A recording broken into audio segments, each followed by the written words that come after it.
Hey guys, we've been working with indirect measurements. Here's a problem we looked at earlier. I'm going to show you another way to set it up. So it says the tower casts a shadow that is 300 feet long. A 5-foot tall person is standing by the tower and casts a 3-foot long shadow. How tall is the tower? Great. So we're not all great artists, and one thing we can do is just create simple figures as our objects. So I'm going to create a triangle here, and this triangle is going to represent the tower. It doesn't matter what tower it could be. It could be the Eiffel Tower. It could be the Statue of Liberty. It doesn't matter, but in this case, this triangle is representing my tower. Now I'm going to draw a second triangle. It will be smaller, and I'm going to have this triangle represent the person.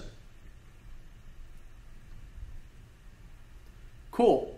So I know that the tower has a shadow that is 300 feet long.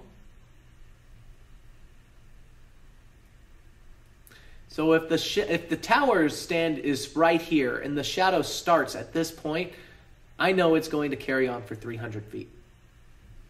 Well, that means that this length has to be the tower's height. So I could represent that with an H because the question's asking for how tall the tower is, or it's asking for the tower's height.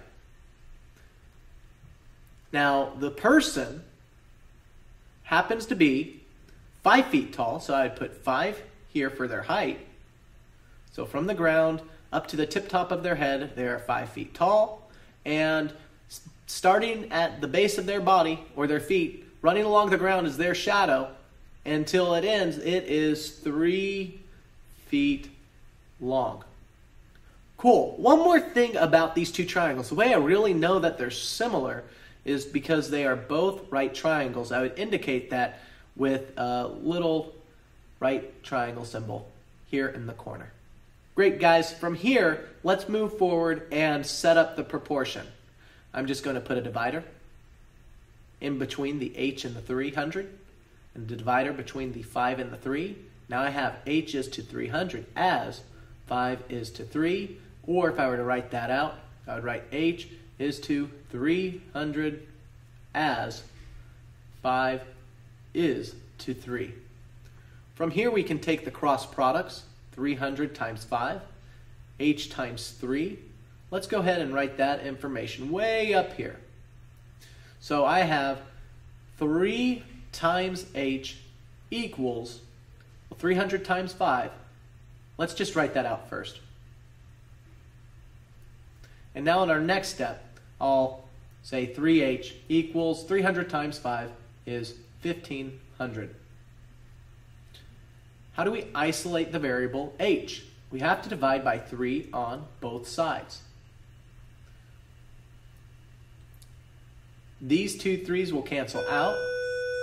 I'm left with H is equal to 1500 divided by 3 is 500. Or the height of this tower is 500 feet. Just another way to work a similar problem earlier. All right, guys, see you in the next video.